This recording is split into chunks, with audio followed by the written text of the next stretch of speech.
Oduu biraan mootummaan naannoo Oromiyaa hidhattoota waraana bilisummaa Oromoo waliin marii nagaaf taa'uuf qophii ta'uu himu. Kanaafuu qaamoleen hidhannoodhaan qabsaan naannoo keenya keessa kallattii adda addaatiin socho'an hundumtuu araaraaf mariif marabbaadhaan dubbii qabnu hunda akka xumuran irra deddeebi'ee waamicha koo dhiyeessuun barbaade. Gidduugalli kunuunsaa manguddootaaf Finfinneetti birrii miiliyoona 600 oliin ijaarame tajaajila kennuu jalqabu irrattis odeessa qabna. Du'aatiin Liibiyaatti mudates gara 10,000tti siquu odeessa biraa qabna kan isiniif dhiyeessu aan Zalaalam Taaddasaati.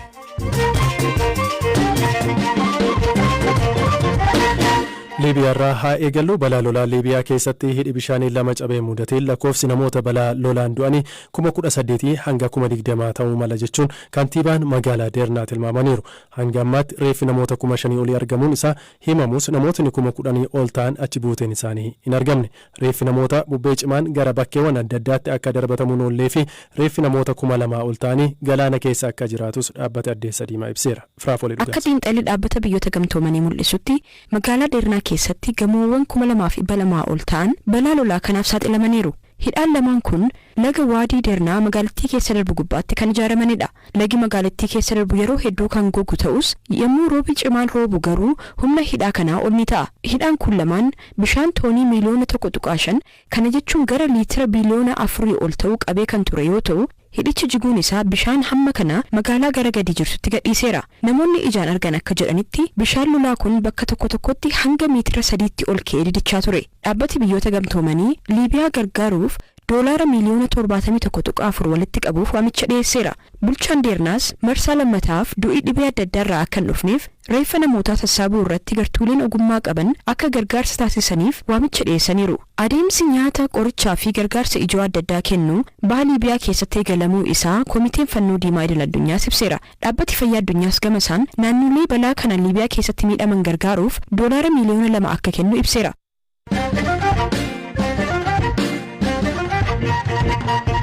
Itti gaafatamaan dhimmoota hawaasummaa godina kibbaa Tigraay obbo Saamsom Tafarii fulbaana 12 rasaasaan ajjeefamuu BBC'n waajjira godinicharraa mirkaneeffate. Qondaalli mootummaa kun kan ajjeefaman erga pirezidaantiin bulchiinsa yeroo naannichaa obbo Geetaachoo Raddaa naannichatti rakkoon nageenyaa cimaan jiraachuu dubbatanii guyyoota muraasaan boodadha. Galaana Balaayi.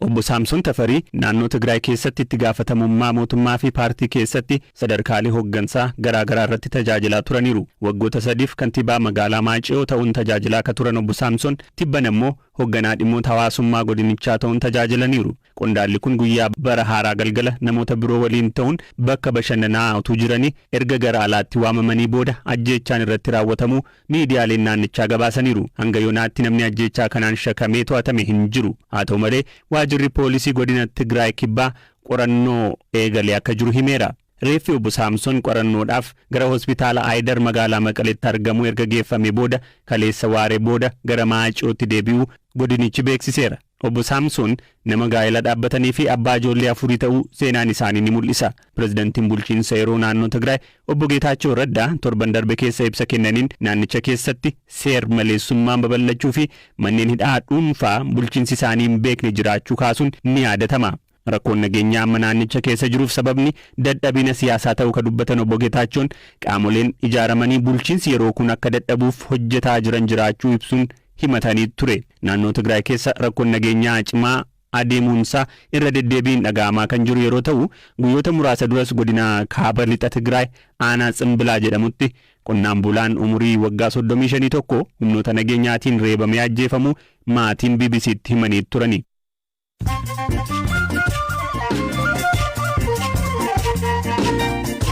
Gidduun ammoo oduun gaggabaaboon isinitti hima. Xiyyaarri Itoophiyaa Boeing 787 Indiyaa magaalaa Niw Delii irraa gara Finfinnee balalii jalqabee deebi'ee bakka bu'ee ka'ee qubachuu Addis Standard gabaase. Gareen balaliistota kutaa paayileetotaa keessatti aarii mudachuu arguu hordofe xiyyaarichi hatattamaan deebi'ee qubachuu himeera. Daandiin qilleensaa Itoophiyaa badhaasa daandii qilleensa cimaa Afrikaa bara 2023 yeroo arfaffaaf injifateera. Sagantaan badhaasa waggaa daandii qilleensaa damee tajaajila cimaa Business Traveler Award 2023 magaalaa Londanitti gaggeeffameera. Daandiin Keeniyaa fi Afrikaa kibbaa lammaffaaf sadaffaa qabataniiru. Ukraine sirna ittisaa qilleensa Raashiyaa ammayyaatee barbadeessuu himte. Tajaajilli nageenyaa Kiyev fi humni galaanarraa Ukraine buufata waraanaa Raashiyaa Kiremiyaa jiru irratti misaayilaa fi dirooniidhaan haleellaa banuun akka barbadeessan himaniiru. Moskoon hagammatti deebii laatte hin qabdu.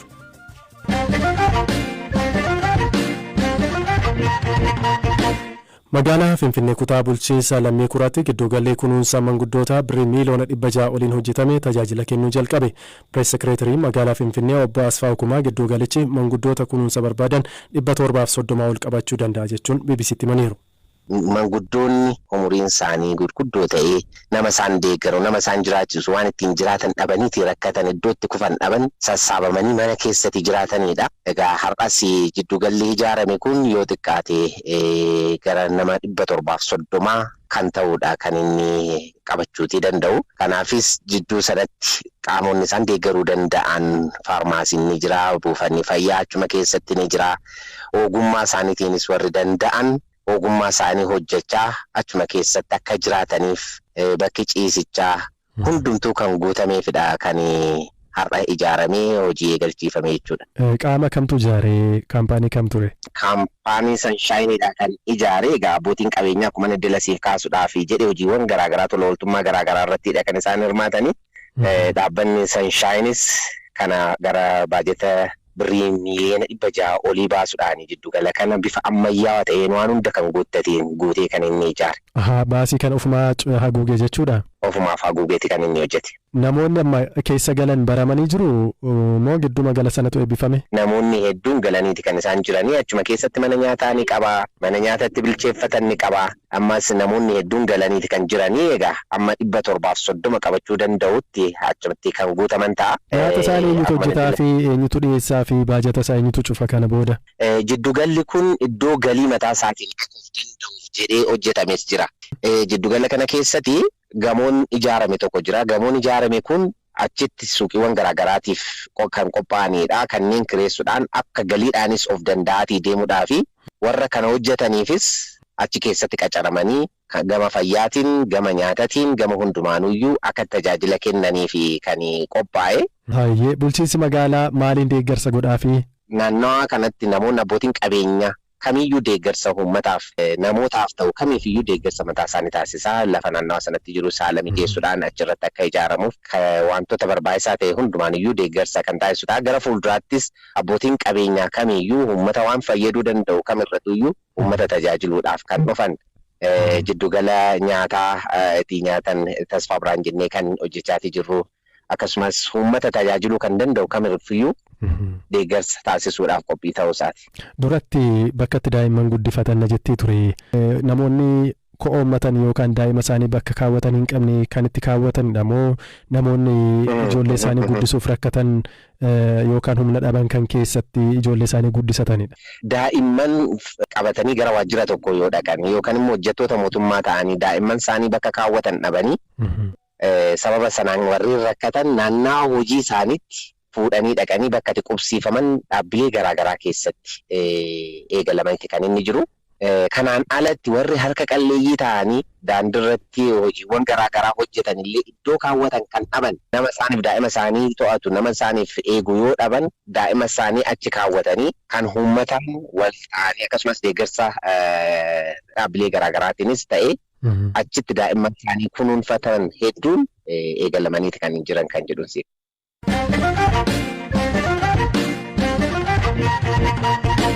Mootummaan naannoo Oromiyaa bara 2016tti walitti bu'iinsi Oromiyaatti hidhattoota waliin taasisan marii fi marabbana akka dhumatuuf waamicha dhiyeessee jira. Pireezidaantiin mootummaa naannoo Oromiyaa obbo Shimallis Abdiisaa qophii bara haaraa sababeeffachuun magaalaa Bishoftuutti qophaa'e irratti barri 2016 bara araaraati jedhanii jiru. Inni biraa barri 2016 bara araaraati. Mootummaan naannoo keenya gaaffii uummata keenyaa hundumtuu karaa nagaadhaan keessummaa'uu danda'a jedhee amantaa cimaa qaba. Walitti bu'iinsaaf yeroo kanaan gubuudhaaf lubbuunii fi qabeenyi kanaan badu akka jiraatuuf mootummaan naannoo keenyaa fedhii tokkoyyuu hin qabu. Mootummaan naannoo keenyaa akka irra deddeebiidhaan waamicha dhiyeessaa ture ammas bara 2016 keessatti Oromiyaa keessatti bara sagaleen qawweetti cufamu.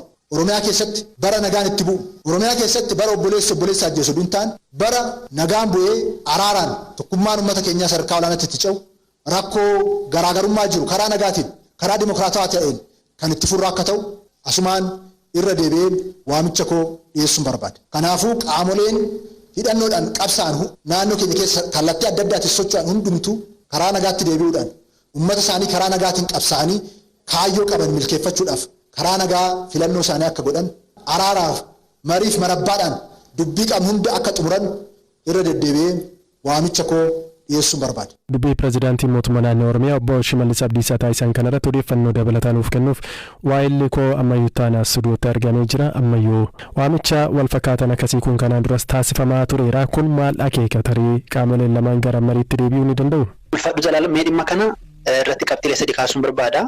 Akka barmaatileetti akka beenutti taanaan kana dura hooggantoonni yookiin aangawoonni mootummaa waan waggaa dhufu irratti xiyyeeffatan yookiin jala bultii ayyaanaa yookiin immoo gaafa caffeen yookiin immoo paarlaamaan dubbattee kallattii mootummaa dubbatu. Amma dubbiin obbo Shimallis kun tarii kallattii mootummaa natti fakkaata kana duras waan argaa turree fi ammoo dubbiin akkasii kun irra deddeebi'ee kana duras dubbatamaa ture.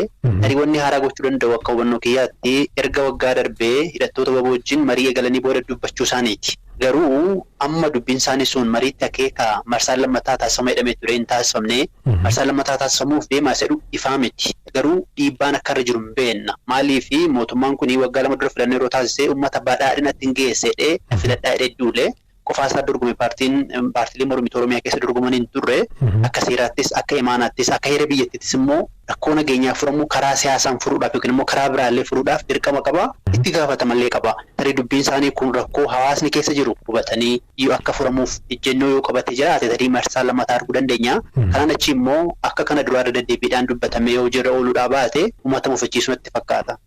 Gama biraan pirezidaant Shimallis waggaa kanas erga wal fakkaataa akkasii dubbatanii ture waan hundumtuu mariitiin xumuramuu qaba. Lammaffaa hidhannoo hiikaatii galaa jechi jedhu irra deddeebiitiin dhagahama gama mootummaatiin. Waldhabdeen kun waldhabdee siyaasaati. Namni waldhabdee garaagarummaa siyaasaa qabu immoo salphaamatti kottu galii meeshaa lafa kaa'ii kanaatiin wanta galu miti. Kanaan duras irra deddeebi'anii yaalanii bu'aan argame hin jiru wal sobuu yoo ta'e malee jechuudha. Naannoo Oromiyaa keessatti kun beekamaadha. Dhugumaatiin araara dhugaan yoo barbaadame yookaan garaagarummaan isaanii furuu yoo barbaadan qaamoleen lamaan gadi ta'anii akkuma Tanzaaniyaa Zaanzibaaritti jalqaban sana mariitiin hiikachuun furmaata natti fakkaata. Iddoon hedduutti caasaan mootummaa yerootti tajaajila uummataaf kennuuf dadhabanis ni jira. Haala amma kanaatiin yoo itti fufe mootummaan amma aangoorra jiru kuni badhaadhina yookaan misooma uummataaf nan fida jedhe sana dhugoomsuu ni danda'a haga garaagarteen kun hin furamnetti. Hiduu danda'u nagaan malee inni ta'u hin jiru yoo nagaan jiraate bee hiyyeessi qe'ee ofii dinnicha dhaabee affeellate nyaachuu danda'a. Amma kan rakkataa jiru kan siyaasa hin beekne kan haala biyyattii dhiyeenyaan hin hordofne kan jiruun isaanii yaaddoon isaanii guddaa nyaata waan nyaatan isaa yaaddeessu. Hawaasa akkasitu miidhameera. Baadiyyaa keessa qonnaan bulaan jiraatu dhabee horii isaa elmatu dhabee midhaan qotatu dhabee magaalatti baqataa jira. Baay'ee rakkoo cimaa keessa jira hawaasi. Akkuma tikaasti immoo otoo nagaan hin jiraatiin guddinnis ta'e badhaadhinni kamuu dhufuu hin danda'u. Nagaan waan hunda caala. Ittaansee pirezidaantii naannoo Oromiyaa obbo Shimallis Abdiisaa waa'ee ijaarsa Itoophiyaa dubbatanii jiru. Itoophiyaan bu'uura sirriirratti ijaaramaa jirti amma. Itoophiyaan sabab sablammoota kan hammattedha. Itoophiyaa jechuun Oromummaa jechuudha. Tigrummaa jechuudha. Amaarummaa Sumaalummaa jechuudha jedhanii ibsanii ture. Ittaansanii warri maqaa Itoophiyaa sobaatiin kakachaa turan amma injifatamanii karaarraa bahaniiru jedhan. Ammayyuu maal jechuu kan akeekan sitti fakkaata finxaalessummaa naannoo Amaaraatti mudatee wal dhabdee naannicha keessatti mudatee kan akeekudha dubbiin kun. Deddeebiidhaan aangawoonni paartii badhaadhinaa dubbii akkasii dubbatu. Amma waggoota 2-3 dura keessumaa sappoortii beezii yookiin immoo deeggarsi isaanii cimaa naannoo Amaaraayyuu ture. Garuu booda kana dhibdeen dhalatee inumaa kanneen kana dura isaan deeggaran Ministeerri Muummee Abiy amma olaantummaa Oromooti ijaaraa jiru jedhanii ifatti qeeqaa jiru as ba'anii Ameerikaatti jedhanii. Tarii dubbiin isaanii suni hidhattoota faannoo kan amma naannoo Amaaraa keessatti humnoota mootummaa federaalaa lolaa jiran itti waan akeeku natti fakkaata. Yeroo muraasa duras aangawaamti bakka bu'aa pirezidantii mootummaa naannoo Oromiyaatti jedhaman yeroo ayyaana Shandaa Tigraayitti kabajames dubbiin isaan dhageessisan waan kanatti akeeku natti fakkaata. Garaagarummaan akka jiru kan kana dura isaan deeggaraa turan akka wal dhabaa jiran. Dubbiin isaanii ijoo akka hubannoo kiyyaatti akkaataa caaseffamuu yookiin immoo ijaarsa Itoophiyummaati. Itoophiyaan kan isaan amma qeeqan kuni Itoophiyaan akka sabii hundi itti wal qixxaa'ee akka jiraatu warreen fedhanidha warreen dura dhaabbatanidhanii qeequ. Warri kaan immoo nuti mootummaan ammaa kun gaafa aangootti dhufu wal qixxummaa fida jijjiirama fida jennee osoo eegnu olaantummaa saba tokkotti ijaaraa jedhanii raayyaa biyyaallee mootummaa amma jirullee ifatti qeequ. Kanaaf dubbiin isaanii waan isaanitti akeeku natti fakkaata. Hidhattoonni faannoo Itoophiyummaa jechuun Amaarummaadha. Amaarummaan immoo Itoophiyummaadha jedhanii ifattiin dubbatu deeggartoonni isaaniis aktivistoonni isaanii namoonni siyaasaa isaan deeggaran fakkaatanis kanaafidha. Amaaratti jalqabne Itoophiyaatti xumurraa Itoophiyaan nutu ijaaree kaan Itoophiyaa keessaa qoodan qabanii yeroo jedhanii dubbatanis ni dhaga'ama. Tarii dubbiin pirezidaantii Shimallis Abdiisaa dhimma kanas kan akeeku fakkaata. Dhugaa. Ayyee ammayyuu galatoomii odeeffannoo bal'aanuuf qooddeef. Guddaa ulfaadhu Jalaalam. dhumarratti odeeffannoo ispoortii isinitti himna. fiifaan leenjistoota cimoo bara dorgommii darbee jedhee adda baasee jira. isaan keessaatti leenjistoonni 5 adda bahanii jiru. Pep Guardiola Manchester City wajjiniin waancaa 3 kan injifateef Premier League, FA Cup fi Champions League yeroo jalqabaaf Manchester City akka injifatu kan gargaaranidha. ittaansee Simone Inzaghiidha. Simone Inzaghiin bara darbetti xumura waancaa Champions League dhaqqabu Manchester Citytiin mo'amaniiti kan isaan waancaa dhaban leenjisaa Inter Milan jechuudha. Ange Postecoglou leenjisaa haaraa Tottenham kan bara kanaa fi bara darbe Celtic leenjisaa kan turanidha. Luciano Spalletti leenjisaa Napoliin bara dorgommii darbetti waggoota 33 booda waancaa Serie A akka injifatu kan gargaaranidha jechuudha. Xavi Hernandez leenjisaa Barcelona bara darbe La Liga akka injifataniif kilabicha kan gargaaranis leenjistoota 5 adda bahan keessatti argama. dabalataan fiifaan badhaasa taphattoota ciccimoo bara dorgommii darbe yookaan Ballon d'Oriif jedhe taphattoota 12 adda baasee jira. yeroo darbe taphattoonni 30 adda bahuun isaanii ni yaadatama. isaan keessaatti Julian Alvarez taphataan sarara duraa Manchester City ni argama. Alvarez City wajjin waancawwan 3 injifachuu isaan dabalata. waancaa addunyaa biyya Argentina wajjinitiin injifate jira. Kylian Mbappé akkasuma as keessatti argama. Ligue 1 Faransaay PSG waliin injifate xumura waancaa addunyaatiif biyya isaa Faransaay waliin dhaqqabuun isaanii yaadatama. Lionel Messiin as keessatti argama. Messiin akkuma Kylian Mbappé PSG wajjin waancaa Ligue 1 mo'ate jira. biyya isaa Argentina wajjinis akkasuma waancaa addunyaa Qaataritti injifachuun isaanii yaadatama.